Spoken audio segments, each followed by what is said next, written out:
T minus 30 seconds.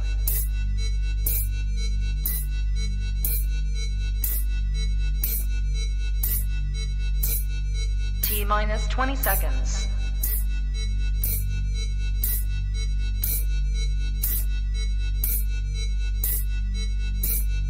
10, 9, 8, 7, 6, 5, 4, 3, 2, 1, 0.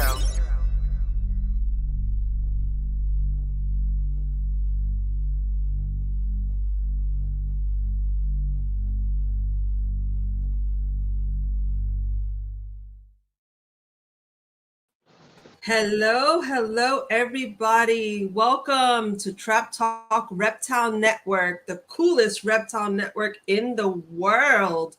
Welcome again, and I am Jen Black, your host of All Monitor Talk with my partner in crime, Mike Stefani. Hey, how you doing, Jen? Hey, how you doing? Good. This is our 13th episode. 14th. Oh my God, I can't. 14? I thought it was 13. No, 13, I think, or 12. Okay. I don't know what.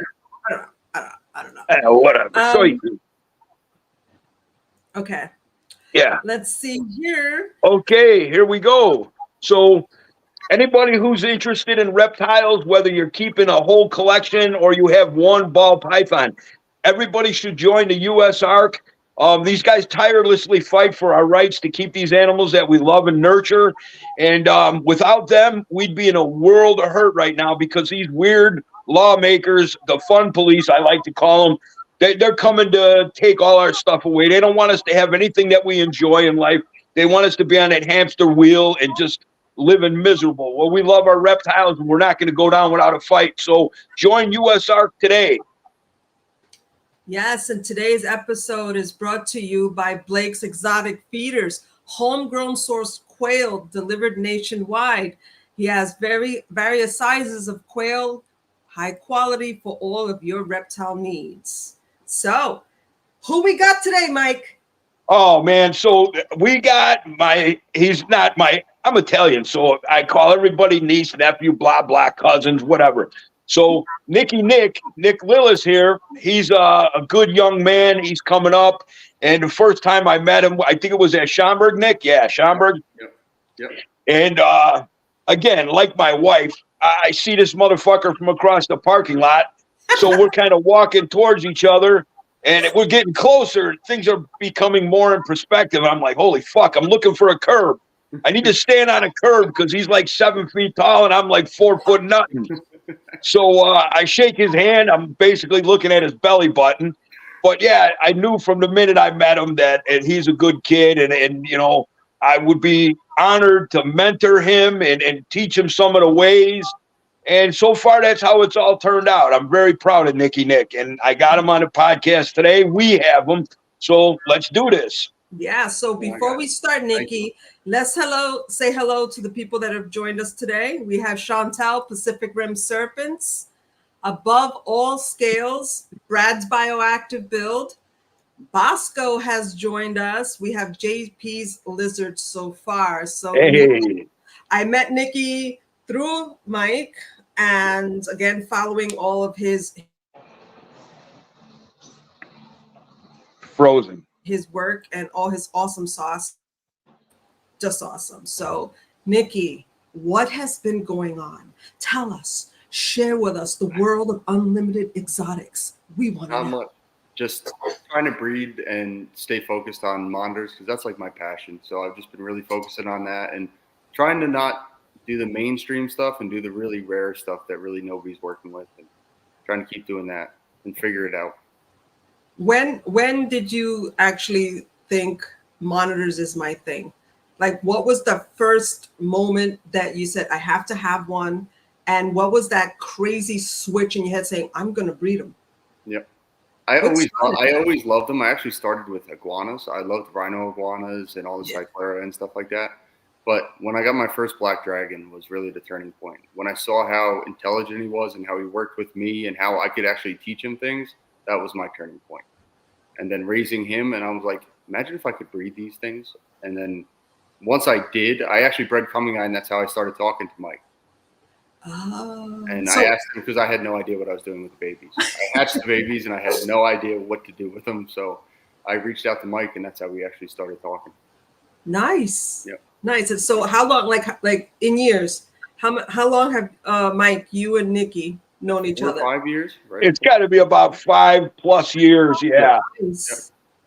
Yeah. Nice. And to watch Nick grow from those first few coming eye that that you were having trouble with to what you're doing now, man, I couldn't be more proud of you, Nick. I love what you're doing. You're like a competitor of mine, but I don't. When in my younger days, I would think of it like a competition. Yeah. I no longer think of it that way. I want everyone to win. I don't care who you are. If you like me, in this shit, there's a lot of like teams and sides, and it's so stupid. Yeah. I want to be on everybody's side, everybody's team. I don't let nothing get in the way. None of the politics, none of the gender bullshit, none of that. Yeah. You are what we all are who we are. So just get along with everybody and help each other out and advance this stuff. That's what I want to do. I want to advance this stuff. That's why me and Jen started this podcast. Yeah. That's what I want to say with Facebook lately. It's been crazy, and I'm just like, look, I'm just on here for the reptiles. Let's just stick to that. And everybody keep their politics and everything else out of the way. Yeah, and that's basically Nick, you and I have chatted about that as well on various occasions. And there was one thing that Mike and I started our conversations when it came to like, yeah, maybe we should do a podcast, maybe we should do something. And we right off the bat, like Mike and I were like, no politics. This is not about politics. This is about reptiles. Let's elevate this. Let us share what we know. And you guys have. Get this people is my favorite podcast to watch so far. Oh, thank you. Thank you, Nick. Thank you. That means a lot. That Watched means a everyone. lot. And so tell us, Nick. Now I sound like a therapist, right? Tell us. Okay, I don't mean to sound like a therapist. I'm just very excited because I know we had planned to have you on the podcast before and it didn't work out through the scheduling. And I think you went to a symposium, right? Yeah. Yep. Was I this went your out to first California. one? That's what he tells everybody. He was really getting his nails done. Yeah. After all that dirt in them from digging up the eggs this morning. That's right.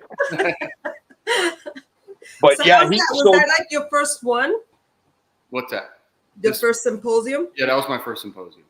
What did you think about it? Was this boring as hell, or was it a good? It was experience? really cool. I learned a lot of like stuff that I really wouldn't be interested in normally. Like I love tortoises, but not like that in depth to learn that much. And you learn from everybody.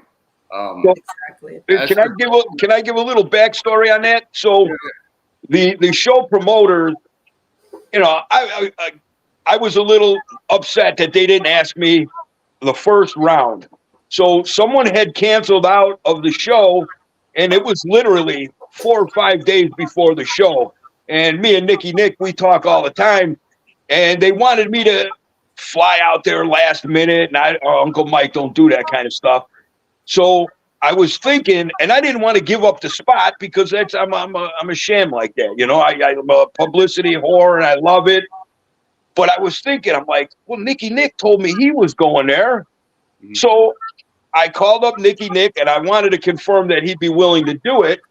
So he said he would. I got in contact with the show promoters again, and we set Nick up with a little presentation that he did. Partly was mine and then his own.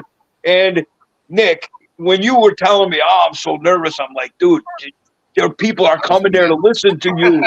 Just be you, man. Just be you. And you nailed it. You did great, dude. So, that is awesome. Yeah, very proud of that point for you. It was a lot. It was like 3 days. I had no sleep beforehand because Nicole and I were doing a whole PowerPoint within 72 hours. Then I had to fly there, which was a whole process, and then get ready. So by the time I actually got up there, I was just exhausted. I bet. Oh, my God. Yeah. Did you have a lot of coffee? I would have had a lot of coffee. I always have a lot of coffee. I have a coffee problem. Or energy drink problem, I should say. I do the coffee doesn't affect me, so I do the three shot espresso type deal. I can still have a nap right afterwards, but that's because it's literally in my family. It's in my veins. I don't have blood. Mm-hmm. Coffee just runs through. Yeah, I'm like that with Monster. I have to stop because I know they're not good for you. Yeah, no. Yep. No. Not gonna sound So, like that, no. so you did go ahead, Jen, with that show thing again. You know, I didn't mean to interrupt you. No, that's fine. No, I was just gonna say, like, yeah, I was gonna tell him no monsters, please. We need to keep you around for a very long time.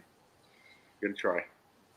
Okay, so Nikki, so far as breeding, what have you bred? For those of you guys that don't know who Nick Lis is, he is the man behind Unlimited Exotics. So yeah, share with us, what have you been successful breeding so far?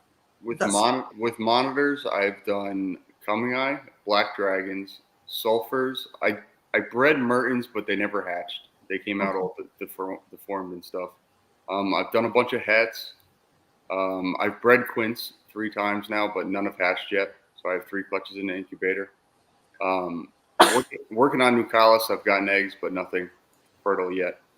I think that's really it. I think I got That's it. a lot. Yeah, that's very good resume, and you'll get it. You know, it's just a matter of time. You're ironing out the little issues with eggs and nesting maybe that you're having, and you know, it's like with the Kimberly rocks. Oh man, I lost probably 50, 60 eggs before I finally figured them out. And like when we were talking, Nick, you know, region to region, barometric pressures change, Yep. Temperature fluctuations change. And although we're doing this indoors, these animals are a lot more in tune with nature. Mm-hmm. So while we're in a temperature controlled room here, you know, these eggs rely on barometric pressures, humidity levels. And again, that's why when people ask me specific questions and you know, the first thing that I'll say is like, where do you live? And if somebody says, yeah, I live in Arizona, I'm like, you know, what I'm doing here ain't going to work for you, but here's basically what I do. Mm-hmm. And you're going to have to shuffle it around and figure out for yourself, just like you're doing over there in Pennsylvania, you know. Yep. When people ask me the same questions, like, how long is this going to take to hatch? I'm like, well, this is how long it hatches for me, but that might not be the same for you. And it depends on your temperatures, your incubation, your humidity, everything. So, yeah, like you said, it's different everywhere. Like by me, it's That's the super same humid. thing, It's like- super humid. I was born in Brooklyn. Mm-hmm. So if I go to another state to have pizza, I'm just like, hey, Yeah. Nick, you know what I got to say about that, right? Yep. Cracker with ketchup. You agree we have the best pizza. That's what No, I don't. I do agree to one thing, Nick. I fucked up by taking a bunch of New York guys to Lou Malnati's. I should have took you to Armand's, which is the best pizza in Chicago. We got to go in October. We'll go. Yeah. yeah, I'm hoping to be amongst the living in October. The Tinley, I hope the so. Tinley energy. That's where I want to be. I try not to miss it every time. It's my favorite. No, I actually never been. Really? I've never been. And it's I like thought you the moment that like I was right there to go, like something came up. Like I swear to God, life just loves slapping me back and forth. But yeah, I definitely plan to do it this year. Hopefully. You know what I got to do for you, Jen? I'm going to take my little hover around scooter thing. I'm going to make it like into a black dragon, and you can come riding in on the black dragon. Everyone will know who Jen is. Yes. Daenerys Targaryen. That's Yes. it. There you go. I'll have Also, Mike, I'll push you on the little shopping cart like last time. Yeah, I know. I like with my kids, they push me into traffic. Oh my God. So guys, like what you said that, wait, you had so many monitors that you got eggs out of, and a few of them didn't hatch. Now, is that like, at what point do you think, again, I don't breed and stuff like that. So it's one of those, at one point do you say, okay, I have to figure out, you know, what is it that needs to be changed and stuff. And it's like, how quickly do you guys adapt to changing anything that you think or assume would need changes in order to have viable eggs? It's usually once I get that clutch and I realize that they're not fertile, I start picking apart what I did and what I did wrong. With the Nucellus last time, that was definitely me for the most part, because I was so anxious and I really wanted to do it that I kept checking them and I was disturbing them too much. So that was actually user error. It wasn't even the enclosure. That's a thing, that you could disturb them enough that they don't. Yep. Oh yeah, you ever see those memes on Facebook where it's like what my eggs see every 10 minutes? You know, That's me. And that's me too. Well, it used to be. It'll wear off, Nick. And when it does wear off, like you said, with your, especially around nesting time, once that kind of not nudist, and I'm not trying to take anything away from you, but you know, when you've seen it 3-4 times, you know, you don't care to see it anymore. You know how important it is just to, instead of doing this, just to sit back and wait, let them do their thing. Because like I always say, you know, we're monitor janitors and food monkeys. Yep. The real pros in all of this are the lizards themselves. They've been doing this for millions of years. They don't need our help. No. And that's how I am with like the black dragons that are coming. I've done them before, so it's still crazy exciting to dig up eggs, but it's not like I need this to happen. And that's how I was with the Nucellus, and I couldn't stop myself. So this time I actually took a step further and I invested in cameras. So I have cameras and everything now. So I don't have to disturb them. I could just scroll back and watch what they're doing. Okay, guys, we got Gary's Mostly Monitors. Amy's Reptile Adventures has joined us. Hi, Amy. And World of Wilcox has joined us as well. And hey. Exotics, Jason. Thank you guys for joining us. Thank you guys. So Nikki, how many shows do you do? Like, how active are you as far as expos are concerned? I used to do like every show I possibly could, and I got burnt out after like 8 years of doing it. Because I was doing it with my dad. My dad's the one that really got me into all of this. He was the one that went to the shows and had reptiles growing up, so he started dragging me along, and then I started dragging my little brothers along. But it became too much, so now I only do like one show. It's Hamburg Reptile Show, and I only vend that like 3 times a year. So if somebody needed to reach out to you on one of your monitors or anything like that, like what is the best way for people to reach out to you? Would it be like Facebook, or to hit me up on my account, be like, hey, we want to talk to Nikki? You can hit me up on Facebook or Instagram. I think my number is even on my Instagram. You can even text me. I'm pretty easy to get a hold of. I take a while to answer sometimes because I work full time and do the animals. Welcome. Yeah. Welcome to the world of reptile ownership, where you have to have like 3 jobs in order to support your reptile passion. It's too expensive, especially with like 40 adult monitors. It gets kind of out of control. I have 2, and oh my god, I can't even fathom that. Which leads me, like, what is your daily routine like with all of those? And this is the same thing, it goes for Mike as well. What is the daily? Like, what is your lives like? Do you like roll out of bed and just like grab a quail and your eyes closed and just fling them everywhere? Coffee first. Yep. Coffee first, then monitors. So Nick, you're the guest. Why don't you answer this? I mean, everybody knows I'm retired, so I'm here with them all the time. What is your routine with you being a full-time worker and a young husband? You know, your family routine. Mm-hmm. My routine is in the morning. I honestly go to the gym and then I go to work. So between 6 a.m. to like 6 p.m. I'm working, and then I meet Nicole after she gets, because my wife's basically a doctor. She manages 2 hospitals. So after we meet at the facility, take care of everything. We're usually there for like 5 or 6 hours a night, just taking care of everything. Then we go home, sleep, and start over again. That's wow. I never realized that your wife and I have something in common. What's that? I'm a doctor too. I got my doctorate in gynecology from the Arizona University. She has it too. Yeah. He probably has. I'm an asshole. His services are probably 3rd world country as well. Right? Oh God, yeah, face shields. But that's where I got lucky with her. She loves taking care of people. So once I turned around to taking care of something else, she just naturally took over. So I get to do all like the maintenance stuff where she does all the feeding. So it's perfect because I could never do it without her, to be honest. Yeah. It's two people doing it full time. That's good that you give her acknowledgement, and because anybody who knows, like even me myself, I do this probably 85% myself, but my sons help me, my wife helps me, everybody helps a little bit because as we all know as monitor keepers, especially with larger collections.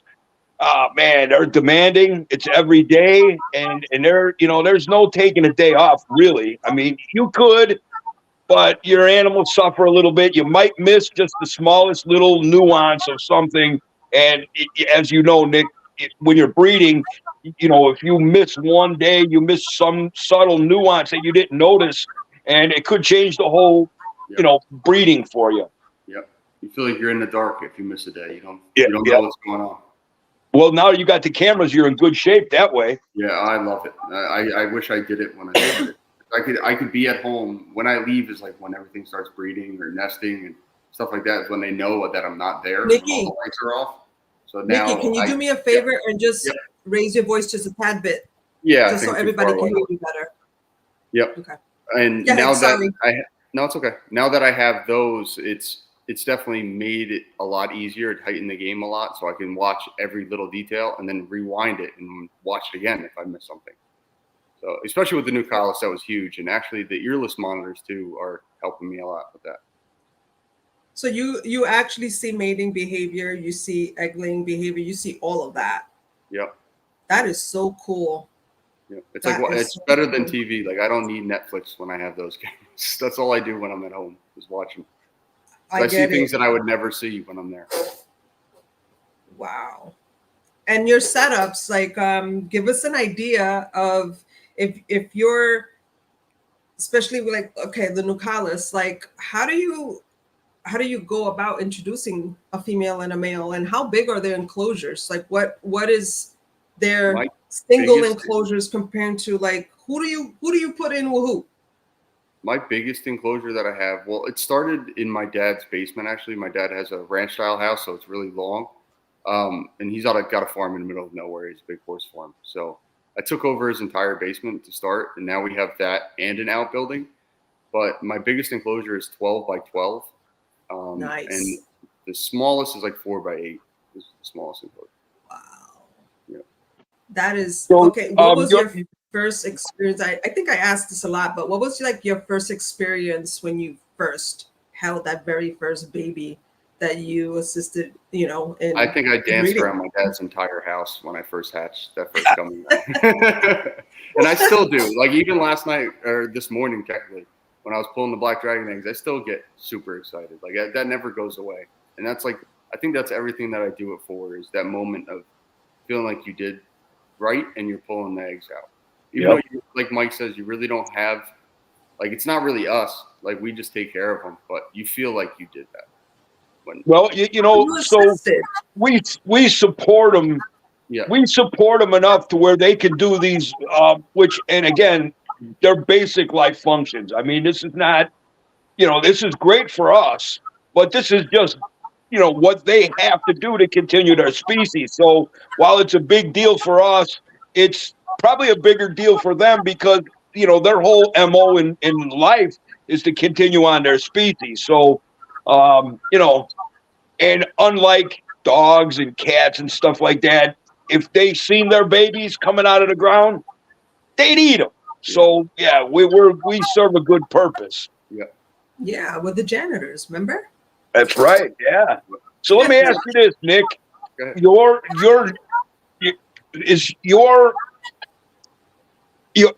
Okay, so you're still in your dad's basement plus your new building. How big is your new building? I don't even have a measurement on it, to be honest. I'd say about 40 foot long. Probably about 40 foot long by probably 30 foot wide. But then I'm actually, crazy enough, I'm working on a third building as we speak. Like I took off for the whole weekend to build enclosures at my house because I'm actually transitioning more. I love water monitors. I always keep what I have, but I don't think I'm going to expand on that anymore. The Quints kind of opened my eyes to like the Indicus, and I love them so much. They're so much cleaner. they're so much more interactive. I just like watching them. So I think I'm going to gravitate more towards that going forward. Just more into the That is so cool. Yeah. That is Yeah, so I don't know if cool. you've noticed any of the stuff I've been posting lately, but I am I was never really like a water monitor guy. Yeah. I love coming eye. That's always been my, one of my top 5. So I love coming eye. I don't really consider them water monitors. I consider them more of a forest monitor. Mm-hmm. However, they used to fall into Salvatore complex. So yeah, I'm kind of done with the water monitors. Mm-hmm. Like, even people say Varanus togienus is a water monitor. It's not. It's the furthest thing from a water monitor. It's more like a joviensis or a Malinus. It's more like a forest type monitor. So I want to focus on my Togi Island Togis and then my Sulawesi Togis. So I understand. Yeah, the water monitor thing it's I don't know. I'm conflicted with it because, I wonder how all these babies that I produce and you produce, are they living a good life? Are they, and I just, the other day. And I'm personally, I screen a lot of the people that buy from me, and most of them get into it, and I trust that they're going to take good care of them. They get big. They live a long time. That's what I'm talking about. Will they actually live out a full life? Yeah. So I feel you on that. Morally a little bit. You start thinking anything. Where are they going? Yeah, you have to start like considering the fact, are they living or thriving? Those are two very different things. Yeah. We could live, we could survive, or we could thrive, and that's the same for the animals as well. So you guys are like branching. Do you feel that like the basis of water monitor breeding, and it's like you've been successful for that, and then you're like moving out and you're branching out? Is it the challenge, or is it the animal itself that draws you in? Like Togis, I think, are absolutely gorgeous. Yeah, Nucales, stunning. It's one of those things. Like, I'm not saying water monitors aren't stunning. They're all like, I love them all. It's just one of those things like you see sulfurs, you see kumingai, you see black dragons, and then all of a sudden, like, here are these other animals with slightly different behaviors and those patterns. I don't want to answer for Nick, but I'm going to say I feel Nick feels the same way I do. So and again, I'm not trying to be boastful, but when you have a lot of success and when I think about, over the past 8-10 years, I've produced over 250 Mertens. Okay. There's Mertens in the US ain't going anywhere. Coming eye in the U.S. ain't going anywhere. Sulfurs in the U.S. ain't going anywhere. However, I'd like to do that for peach throats. I'd like to, and I know you are too, Nick, and then the Togienus. So things that are very rare in the wild, and not necessarily very rare, but things that are imported in large numbers or aren't imported in large numbers. If we, as skilled breeders, can produce these species, that we could take the load off a wild collection, and then I feel good. It's not like the sulfurs where I'm conflicted. I feel good if I was able to produce, 250 Togienus in the next 5 years. I would be totally ecstatic with that because I know they'd gain popularity and they wouldn't be stealing them from the wild. Yeah. So how do you feel about it, Nick? I'm exactly the same way. I feel like I like working with the rare stuff because it's not only a challenge. I love a challenge. I'm that kind of person that's always chasing a different challenge. That's why I actually got into the monitors because, like, I bred geckos, I bred frilled dragons, and nothing against them, but they were kind of like more cut and dry, where monitors are like a whole step process, and if you miss one of those steps, it's not happening. No. So I love that challenge of like figuring that out. And with each species, it's that same challenge all over again. And the quince was like something I just set my mind to, and I said I was going to do it, and I never thought I actually would. And I just want to pursue more stuff like that. that really like took everything, every part of me to actually do. And then when I actually did it, I was freaking out. And Now I noticed something about you, Nick. You're a little elusive, man. You're a little elusive. Like we were talking the other day, and you know, because I got my peach throats from you. You know where I'm going with the peach throats. Yeah. And then you told me where you were with the peach throats. I didn't even know you were working with them. So not that you got to give up any secrets, but is there anything that you're working with that you don't put out there just yet? There's nothing that I try to tell almost everything. It's just the thing. I don't really tell when I have things breeding until they actually breed and I get eggs. Because I feel like there's a whole, it's just me being silly, but I feel like once you start talking about it, you kind of jinx yourself. So I believe you too. I would wait feel until that, I get the actual eggs before I say anything. But I have a couple things in the works. I posted this stuff before, but people probably don't even remember that I still have them. Right. Now, let me ask you, any you won't I in that? No, I wish. No? I wish. I've never kept one before. Somebody needs to do those, and I don't want to shoot myself. You know, I know a guy, we all know a guy who's seriously looking to get that done. Yep. So I was just wondering if maybe you were in on that dealio. No. I was supposed to get one, and then I left a deposit, and then the person kind of told me that it didn't make it when it came in, because I heard that they come in kind of weak. Yeah. But I didn't end up getting it. But I do want to get them eventually. But well, you know, one thing I've noticed with any of these animals, I got really lucky with these Kojis that came in as adults.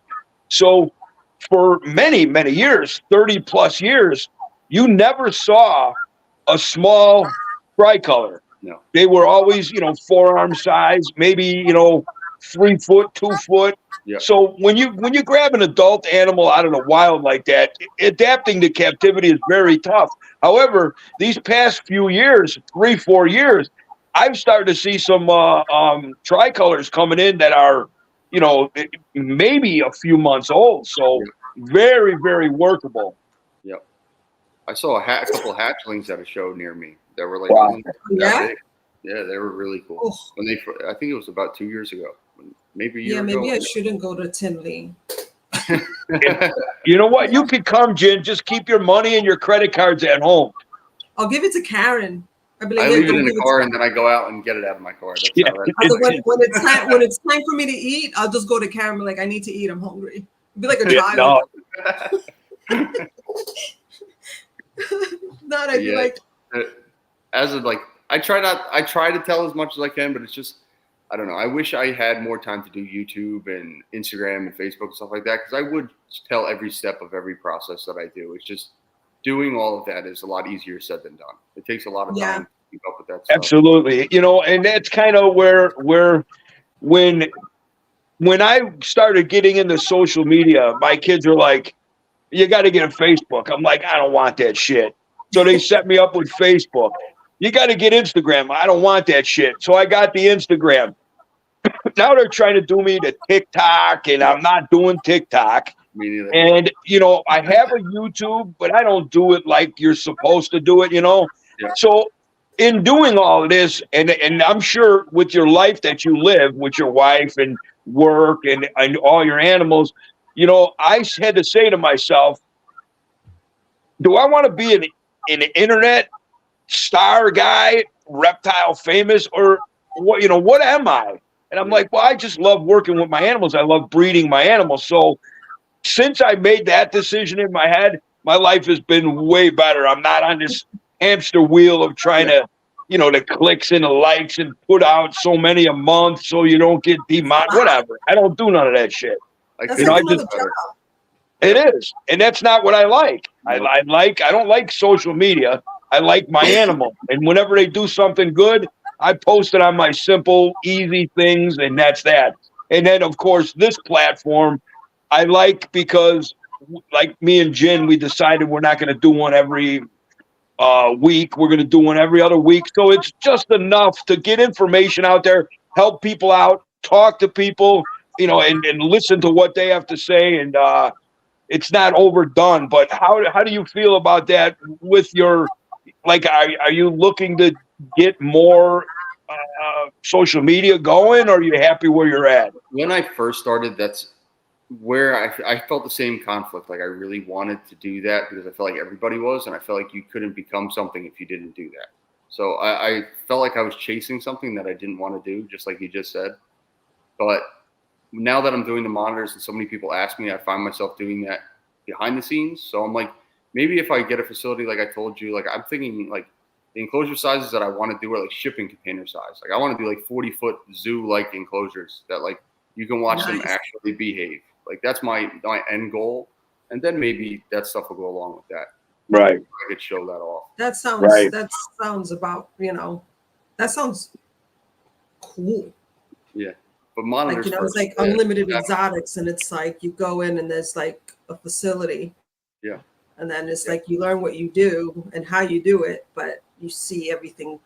I think that would be cool. But I mean, it's similar to like the way you have some of your videos set up, Mike, where you have like the socialization system, and then you have some of your other enclosures that you take to expos, like the barrel one and stuff. And you have these gorgeous setups and stuff. So it's almost like here's like a piece of the world of that breeder. Here's that. This is their world. And another, like I feel with Nick, and maybe I'm talking out of line, Nick. I don't know, but I feel like I mentor you with your animals, and like I said, it makes me very proud. I'm not jealous. I'm not, I'm not that way. I used to be, but I'm not anymore. And like, so with my enclosure builds, I've always loved that, and everybody knows my whole spiel with that. And then, Brad's bioactive builds comes over here, he sees things, and he's taking that to a whole nother level. And you know what? I couldn't be prouder of that guy, because the shit he's doing it's gonna, and I see it already. It's gonna go to the next guy and the next guy, and you know who wins with all of that? Our fucking animals win, and that's what I'm all about. Yep. I was just watching his the other day on his earless build, and it was giving me ideas. And it's just from hearing you talk about him that I started watching him. So Brad. It's very cool. Brad's bioactive. It's incredible. Crazy. Yeah, he's not only a visionary. He's got a great eye for detail. He's I consider an artist. And unlike Uncle Mike, he's very calm and detailed and meticulous. And like me, I get out there, I'm shouting and screaming and hammering, and who the fuck wants to hear that? He comes out there, he shows the measurements, everything's cut perfect. Man, I couldn't be more happy for that guy and our community because of him. And if I had a little something to do with that, thank you. Yep. And the thing with that too is it's not only his enclosures, it's his videos to explain what he's doing too. That's what I'm saying. Like my videos would never look like that if I tried to explain them. Right. Well, look at my video now. Can you imagine? It'll be like a space like this. I'm doing this, and guys, are you following me? And like, no, I'm not following you because I can't see. That's a situation like that. But that's again, like I have this thing that I always repeat in my head is like, it's time to elevate. It's time, if it's not you, then who? If not now, then when? And one thing about the monitor community that I've learned is that people are much, I don't know if it's patience, because raising monitors takes patience. It doesn't matter what kind of monitor you have, whether it be an Aki or a crocodile, monitor. It's patience, and it's one of those things as well, like relationship building, trust building. And if we can't elevate each other, doesn't matter if you're old, doesn't matter if you're young, it doesn't matter if you're a seasoned person, if you're somebody who's just getting into the hobby, if you can't elevate and assist and like broaden the minds of everybody, at the end of the day, it's the animals that lose. They're the ones, not us, not our enemies, not our haters, not family members, whatever. It's the animals that pay the biggest price at the end. And I think the monitors need it more than almost any community because they are so hard to care for. And when I first got into the hobby really young, and I would ask questions, but there wasn't a lot of answers. And I don't think it was people really not telling me. I just don't think people knew, because I heard so many different things, even with breeding. Like, I wanted to know about breeding so bad, but I was never getting any answers. And honestly, the most answers I ever got was from Mike. And he was always honest with me and always told me everything I needed to know. So it's cool that now the community is together and everybody talks about it and everybody works it out, and everything is public and out in the open. It's not like reserved and hidden behind doors anymore. And well, you know, it's like I say, Nick, there's no, you know, people used to and still think, wow, you know, that's such a great feat. And it is. It's still very special. That's why I don't understand, you know, people who hybridize and they do that. It's to breed species pure, locality pure. That's a big deal. It's probably a bigger deal than mixing and hybridizing locales and stuff. So here's why I'm very open with everything that I do. And I figured this out when I retired, is to do what I do, to do what you do, Nick. You can't be lazy. You have to do this every day. There's certain things you could skip, but for the most part, it's due diligence. So somebody who's going to put in the time, you're going to have great success. If you slack, you're going to have slack results.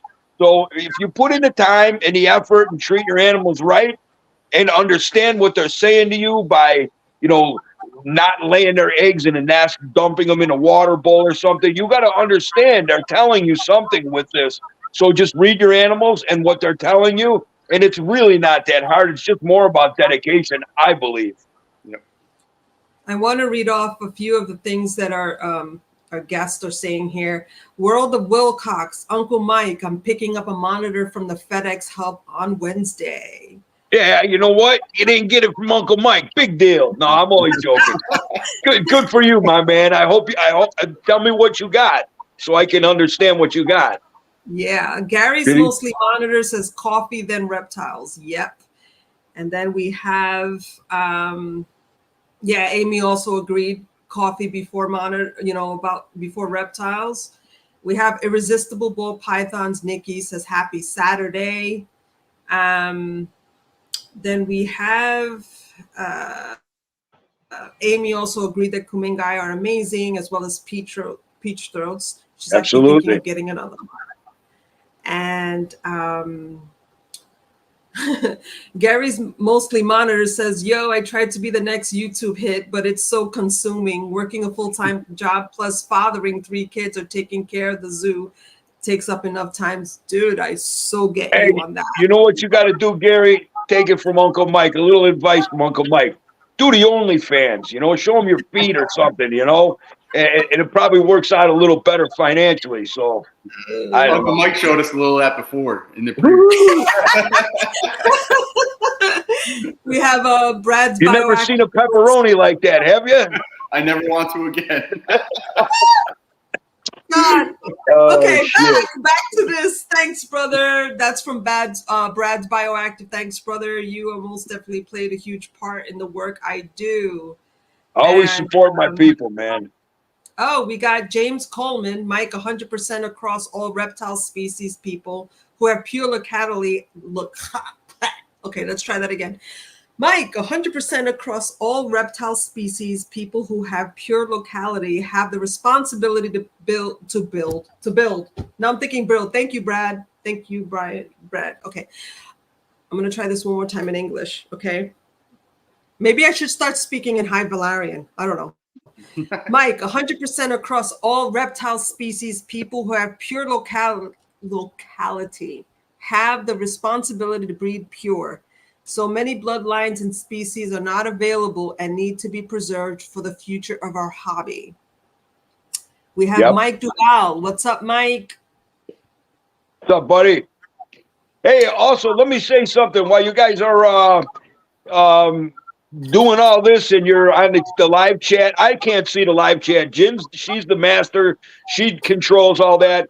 But I want to say to you guys, for the love of me, Jen, Nick, and our guests, and the U.S. ARC, if you send a super chat, whatever percent whatever percent that, you know, whatever it is, YouTube or whatever doesn't take, it goes right to US ARC.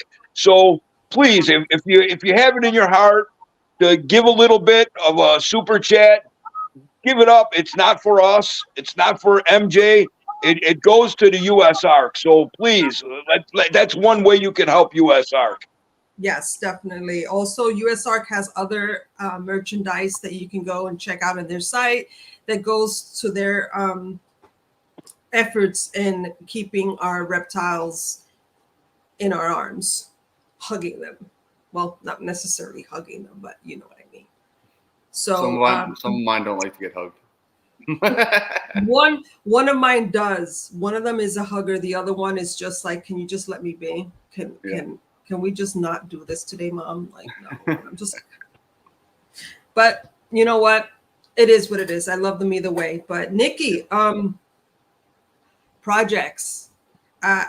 First off, how many babies do you have that are available? Like, do you want to tell people that, hey, look, this is what I have available. If you guys are interested, contact me.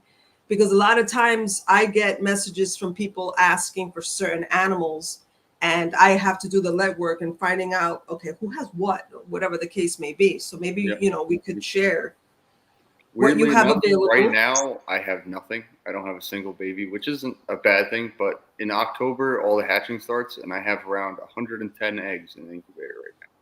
So there's going to be a lot of stuff hatching. So let me ask you about your incubator. I'm sure you're using a homemade, right? Yep. Yep. Now, like mine is right over here, and it's I don't know, it's like a beverage cooler from a convenience store. Yep. Same thing. So you got two of them running now. Yep. Two of the. Had a boy, Nick. Yep. Wow. I never thought I'd fill one, let alone yesterday. I just started the second one up. So. Absolutely, good job, Nick. Thank you. Now I have. That's incredible. Project-wise, is I just separated my male from my female nucleus, so she's gravid. I'm jinxing myself. I said I wasn't going to talk about it, but I am. No. You're beyond that, Nick. You're good. So you're good. I think that she's good this time. I think everything's playing out well. So I got that, and my earless monitor, my female's actually gravid, and she has been for the last 85 days, and they take about 90 days before they lay. So she should be. What is it? Is it the water in PA? I want to know, maybe, Mike, right? Maybe. Like, is the water there? Because, you know, I'm not that far. Maybe that's where I should move, Mike. Yeah. You know what? I got to say something about the Borneo. So for an old dog like me, going back to just like the Togienus was, Togienus was known from like one picture. They weren't even named yet. So with Borneo earless, that was like the enigma. That means we knew about them. We knew they were there, but they were so cryptic, and their habitat is so, dense and remote. We didn't think we'd ever really see them in captivity. Then all of a sudden, you started seeing them a little bit in Europe, and then you started seeing them here in the United States. Now you see and again, so that's something I really wanted to do. And in my arrogant head, I thought, I'm the perfect guy for this species. I could really and I hate that word make. I could really produce a lot of these animals and help the wild population out. However, I still want them because it's like a puzzle piece for me. I need to have it at one point. But, man, Lanthanotus, they're in good shape. Nick's got them. He's breeding them. Keith McPeak has them, and there you just see more and more people breeding them. So again, the winner to all of that is not the guy who's breeding them. The winner to all that is Lanthanotus. So it's really, really good, and I appreciate it. That's the first species that I feel like I almost needed to produce, but I never thought I would. I never thought I'd hold one after seeing them in books and on TV and everything like that. You never think you'd actually hold one. So when I got my first pair, I was mind blown. Also scared out of my mind because I was like totally out of my element with this. I don't even know how I'm going to care for this thing. I figured it out. Nick, I tell you this all the time. You need to be more confident in your abilities because Yeah, I don't just say that to everybody. So I have the utmost confidence in your abilities, and you need to do that too. And I get it. I get it. I mean, a species like that, That was a you it's a know, weird one. It's totally like I kept Shinosaurus. I actually bred Shinosaurus before, but Those are cool too. I shipped them to Ari and Ryu down in Texas. And when he opened the box, there was a bunch of babies in there that didn't make it. So she gave birth in the box. wow. And I didn't know she was gravid. I had no idea. Holy So I've kept moly. them before. I'm keeping them again now. So I had a little confidence with the keeping the shinnies, but those I had no idea. I had to learn from the bottom to the top. And you, now that you've kept them a while, you realize they're a bulldog salamander. They're a tough, hardy species as long as you provide the right husbandry parameters, and you're doing that. So good for you, man. Big congrats on that. Thank you. I want to push that. If I actually get eggs and get them to hatch, I really want to push how simple they really are. Because I had in my head that they were so hard to keep. I was going to have so many problems, and they're probably the simplest thing that I keep now. Really? Yeah.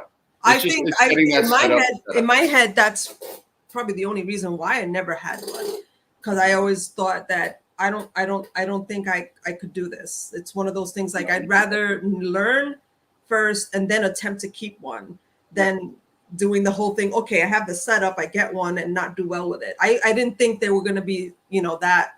That's how I felt exactly. And I had somebody build a custom enclosure for 2x2, and I set it up. And I haven't really messed with it since. They've been thriving in there. So I actually separated the male because he was harassing her.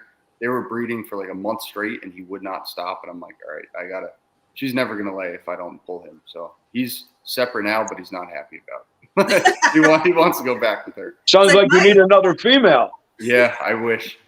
I got to track one down.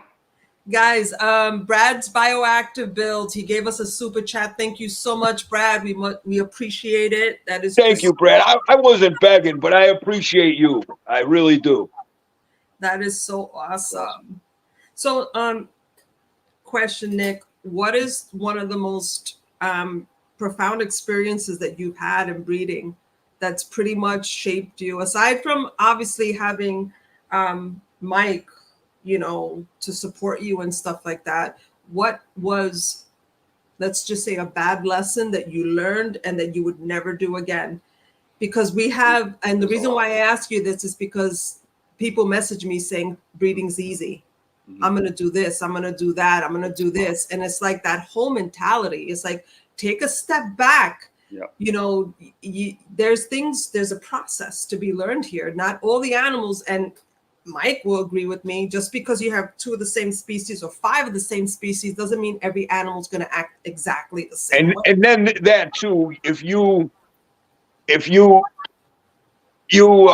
to account for the species you're talking about.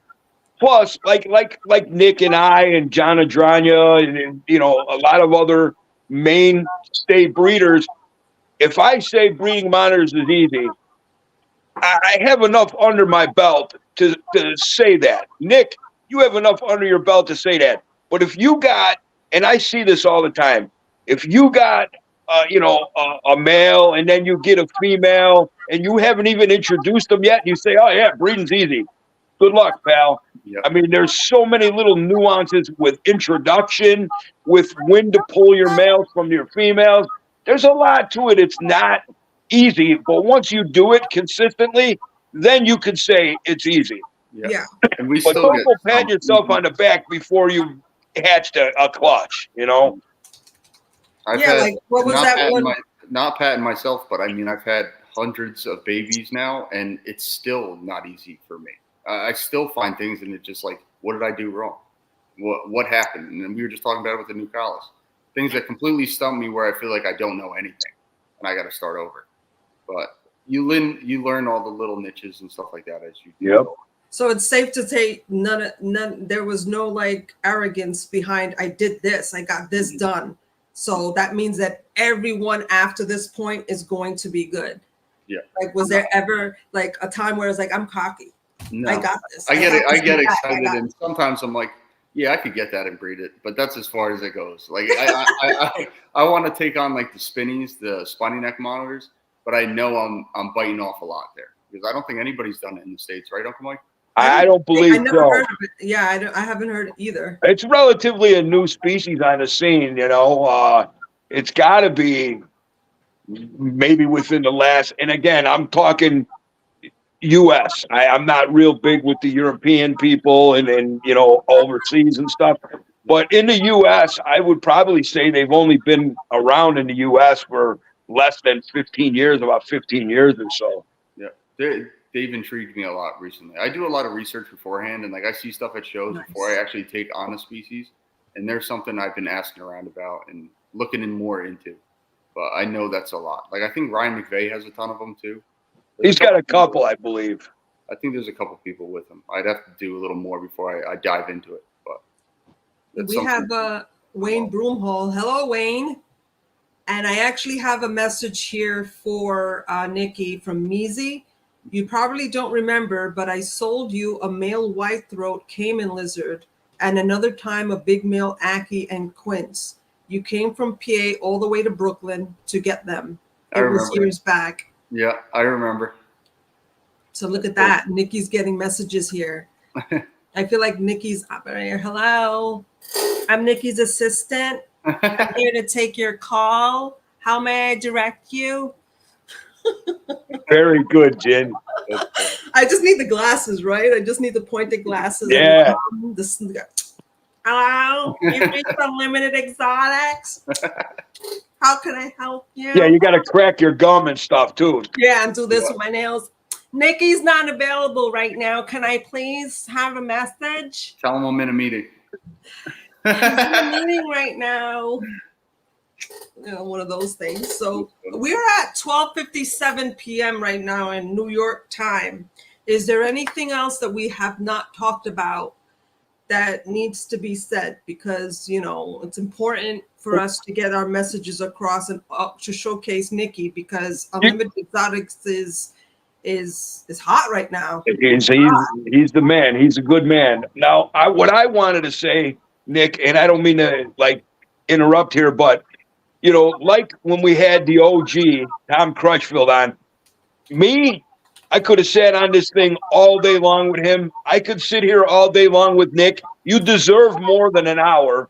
And just like Brian DeRocca, Waterloo, everybody that we have, you all deserve more than an hour. And you know we can talk for way more than an hour, Jen.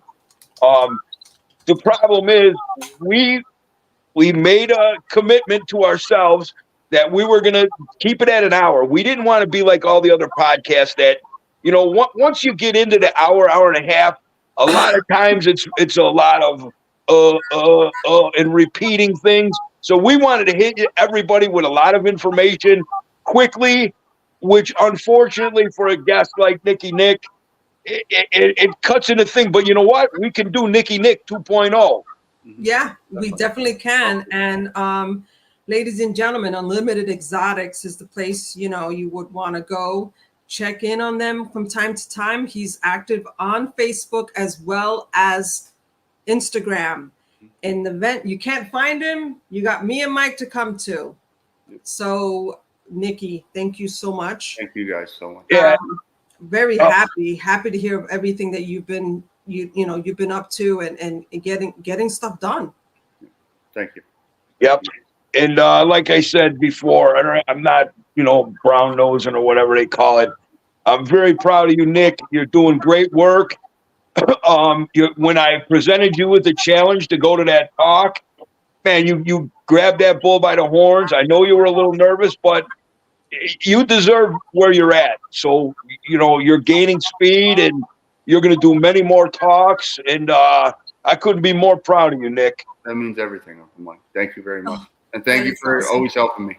Appreciate it. Anytime, man. Anybody who wants, you know, to listen to what I say, and like I'm saying, I'm not the be all end all, but like with Nick, he started by listening to me. Then when he got to a certain place, a level, you know, then I started listening to him.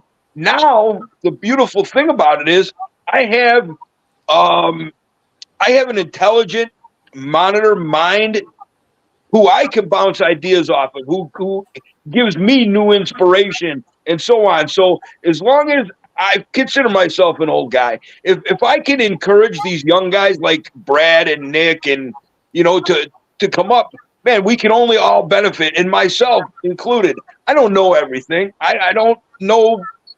And I look forward to learning from you, Nick, in the future. So, again, thank you to my co-host, Jen, and Mike, MJ, for the platform here. Again, everybody go out and join USARC. We really need the numbers. We need the support. And Nick, thank you so much for coming on All Monitor Talk podcast. Thank you for having me. Thank you. Everybody, enjoy the rest of your weekend. And not next Saturday, but the following Saturday, we will have more for you. Thank you. Hold on a second. While I got you real quick, let me see who we got next week. I guess I can actually do that. So I expect. Hold on one second here. What am I looking for? July. You're looking for the calendar, correct? Yeah, not July, August, right? Hold on, because I'm looking for it as well. August 10th. We have, folks, our next session will be August 10th. Matthew Kosman will be joining. Matthew Kosman. Yes. Good guy. Yeah. So, guys, stay tuned, please. Enjoy the rest of your weekend. And thank you again for making All Monitor Talk as awesome as it is. Much love and respect to the both of you. Love you too. Love you guys. Bye. See ya. Bye, Nick. Bye. Hello.